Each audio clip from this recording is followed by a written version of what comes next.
Now, great. Okay, so thank you so much to NSCC, Nikki, and the organizing committee for having me again this year. Congratulations, third year.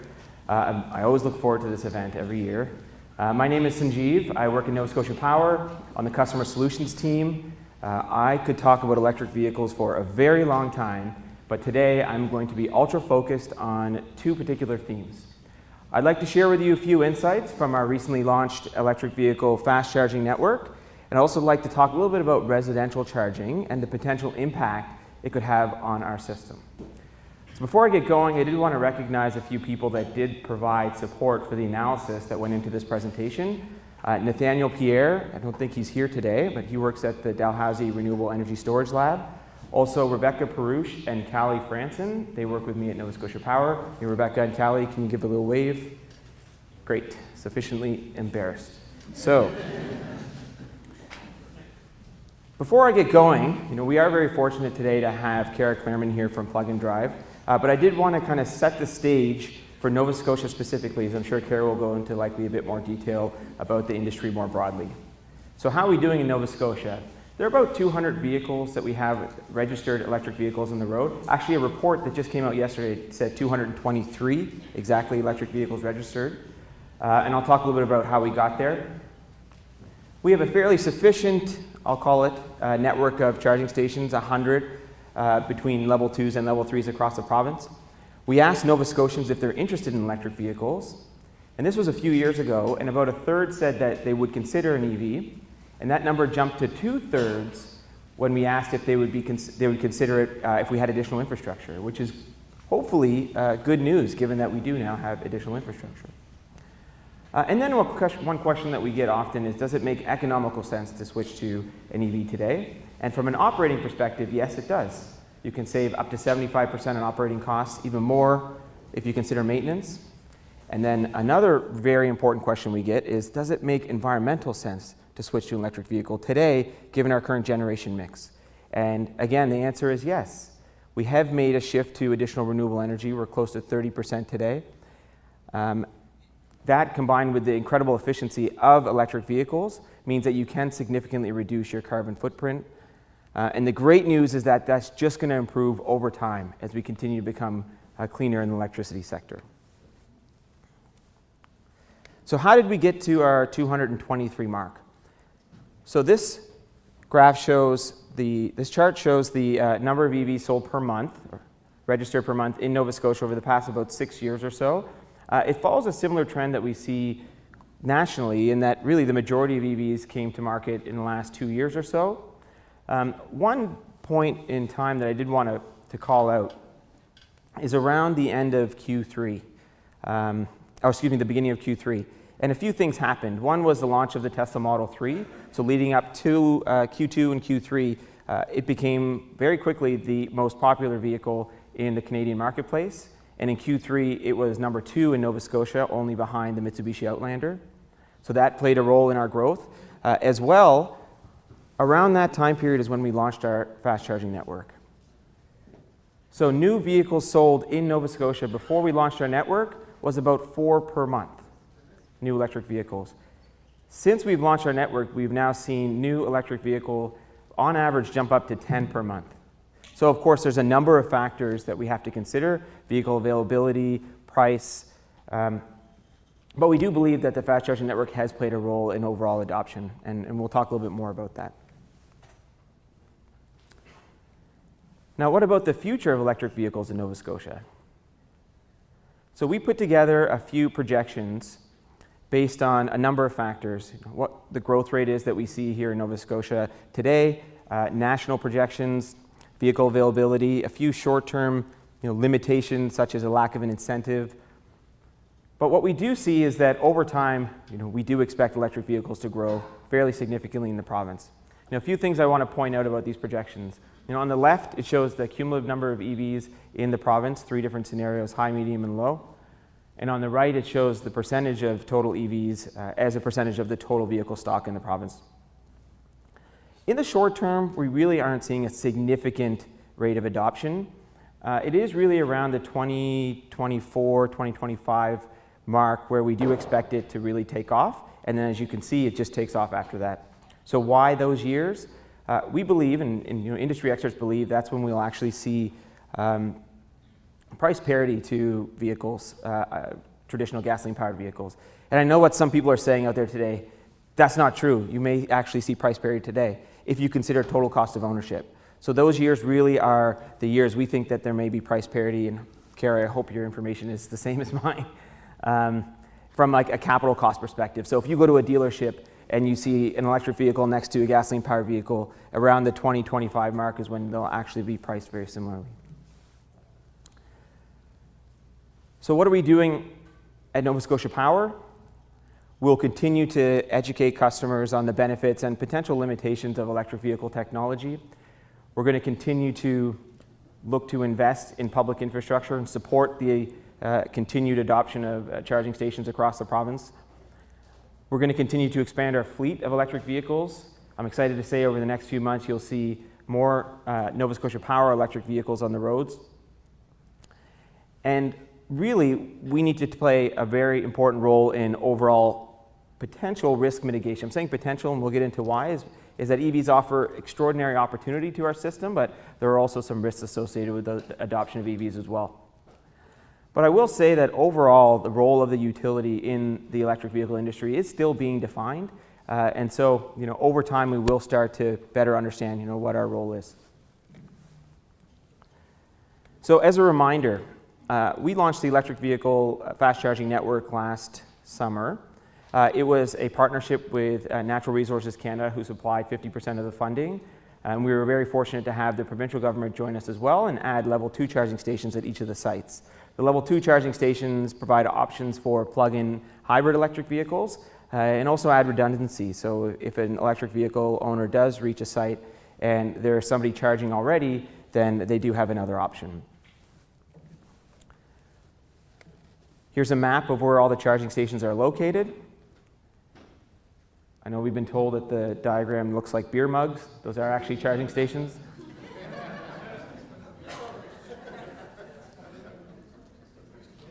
The criteria provided by NRCan was that the stations needed to be at least 65 kilometers apart, needed to be within 1 kilometer of a major 100 series highway. We issued an RFP, and here's the result. We had a lot of great responses, and we chose partners, really great partners all across the province. And now we have a fully operational DCFC network in the province. So how is it doing so far? Since the launch in July of last year, we've had about 700 charging sessions, which slightly exceeded our expectations. We've had 178 unique users, and again, to put that into perspective, if you think about the number of EV drivers in the province, around 200, that's pretty good. Of course, not all of those would be provincial drivers, but still a significant portion of them are. Again, which is good news, they're actually using the network. The usage on the level 3 charging stations, so this is the average consumption, is about 20 kilowatt hours, which again is what we expect, and again does lead us to believe that they are being used for the purpose that the reason we put them in there. So to put that into perspective, last year's Nissan Leaf has about a 40 kilowatt hour battery. Larger Teslas will likely be, driving up that number a little bit, but still a good amount of consumption for level 3s. And level 2s, about 11 kilowatt hours. The Chevy Volt plug-in hybrid electric vehicles, about 17, 18 kilowatt hours. So again, a good portion of that is being used. That may be skewed slightly by the Model 3 because it doesn't have the ability to charge at level 3 charging stations yet that we've deployed. But again, I think it was still quite insightful to show that they're being used. Now, on the right, this shows the number of users and the number of stations that each of these users have visited. And what we see is that the majority of the 178 users have only visited 1 or 2 of the sites. That's not overly surprising. If we go back to what is the DCFC network really for, it is not necessarily for daily commutes. It's more so to provide that level of assurance to EV drivers that if they did need to have those longer distance commutes, that these charging station network is available to them. There was one user that did charge almost at every single station, which we were really excited about, but it was because we had launched a contest at the beginning of the launch of the network. and asked them to visit every single station because that was likely that user. So where are these drivers charging? The person did win, yes.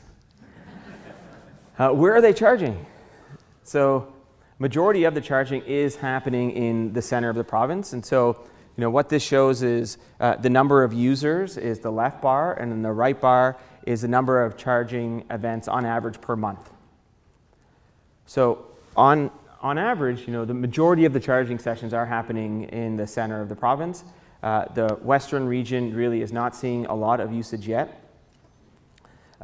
We are seeing a fair amount of usage in the Cape Breton region, specifically Bedeque. If you see that it does exceed some of the charging stations on either end in North Sydney as well as Monastery, which again leads us to believe that it may be used during tourist season, so for people traveling to Cabot Trail as an example.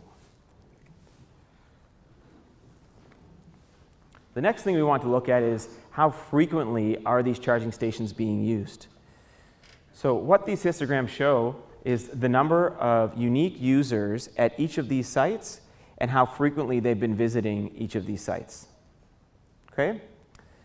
So what we're seeing is, again, the vast majority of our users are visiting very few sites and are not using them very frequently.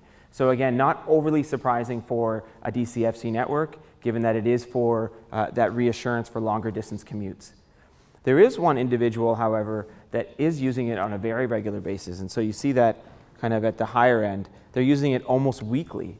So that just does go to show that there are some users that do require that DCFC for a very regular commute. But the majority, about 50, are really only using it on a very infrequent basis.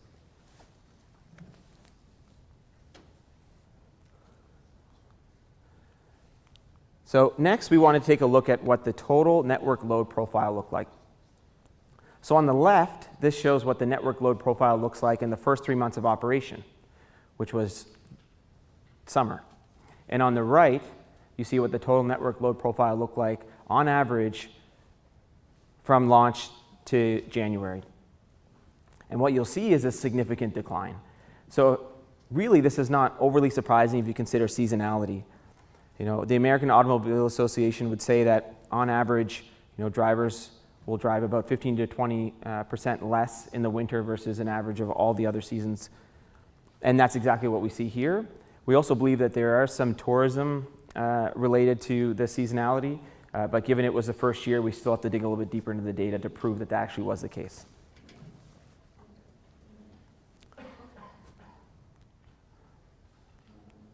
So, kind of high-level summary on the usage to date is the technology works. I know that a lot of people just take that for granted, but I'll be honest, I look at it on a very regular basis and don't take it for granted. We've had a very positive response from both customers as well as site owners that the technology is working very well.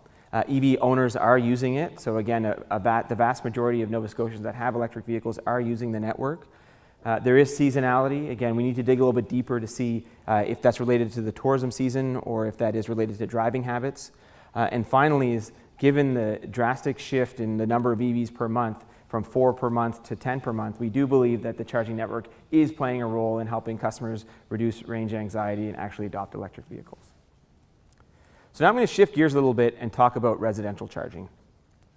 So to set it up,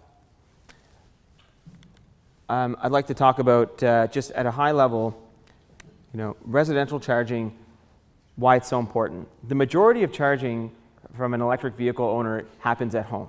Even with public infrastructure, the majority will happen at home. And there are a few reasons for that. It's more convenient and it's often more cost effective.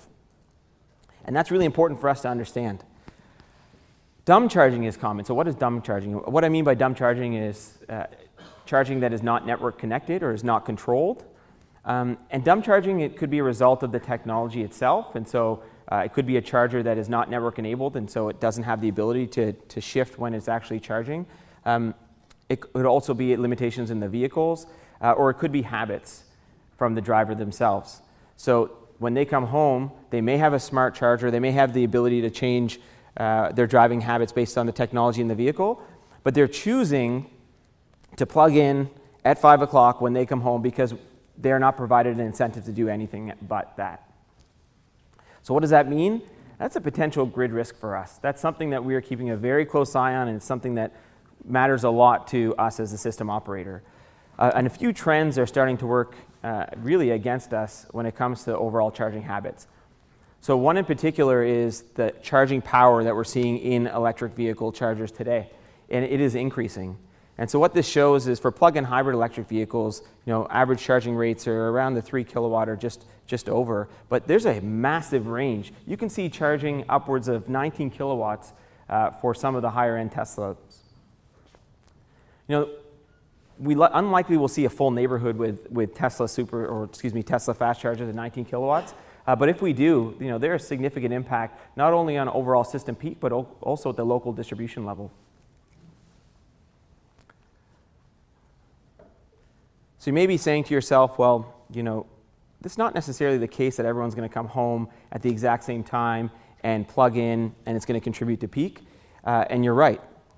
So this is information from a data set of 1,000 electric vehicle users in Ontario and Quebec, and what their average load profile looked like over the span of just over a year.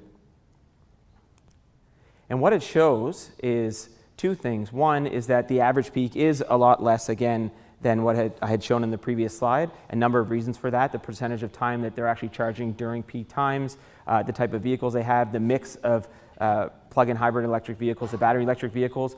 But what it does show is that there is a contribution to peak, and it is, of course, corresponding with our peak times. So what does that mean for us as a system operator? It means that we need to look at ways that we can encourage customers to charge during off-peak times. So a few different ways that we can do this, and ways that we've seen being deployed via pilots or programs in other jurisdictions. One is time of use pricing. We have this today. To qualify for time of use pricing today, Nova Scotia, you need a form of thermal storage, but that is one option, and it has been proven successful in other jurisdictions. So the example I have here is San Diego Electric Gas. They had a Power Your Drive pilot program where they encouraged customers using pricing signals to shift some of their demand to off-peak times. So the blue and the orange bars are overall consumption from charging, and the gray and the yellow lines are pricing signals. So they provided day before pricing signals, and what you see is a significant decline in their overall consumption from charging during times where you'll see lower prices and more stable prices. So it can work. Another way is charger incentives. So in the cities of Burlington and Oakville, they recently deployed pilot programs where they're providing significant incentives to customers to adopt smart chargers, and then providing additional incentives to help shift some of their demand to off-peak times. Kind of a combination of pricing as well as incentive on charging devices. EV loggers, there's a pilot project done by Fleet Karma, a really interesting one based out of New York, where they add loggers into their vehicles, and they don't care where you charge, they just care when you charge. So if you charge during off-peak times, you'll be provided an incentive to do so and a direct rebate on your bill. And then there's utility control charging. So just in conclusion, I know a lot of people would say, well, okay, this is my utility slide, I'm a utility guy. They say, well, why don't you do that? These are really great ideas. Why don't you just jump to the solution? Why don't you jump to the tactic? And really, what I'm here today to tell you is that EV charging is part of a broader electrical ecosystem. It is part of a broader energy transformation strategy that is underway within the utility and within the industry, and a lot of us here are part of. And so there's a lot to consider when it comes to electric vehicle charging. Of course, the other benefits from a reliability perspective, V2G and V2H as examples, vehicle-to-grid or vehicle-to-home technologies. We need to ensure that when we do create programs for customers, we're considering other technologies like storage, like our soon-to-launch AMI network. And so before jumping to a solution, it needs to be part of, I guess, the broader electrical ecosystem. So I added this slide to distract anyone from asking me tough questions, but also it's a good reminder, to be honest, to me. I feel very fortunate to work in this industry, to work with folks like yourselves. And it's a good reminder that the work that we are doing today is not only helping our generation, but many generations to come. So thank you very much, and I welcome any questions.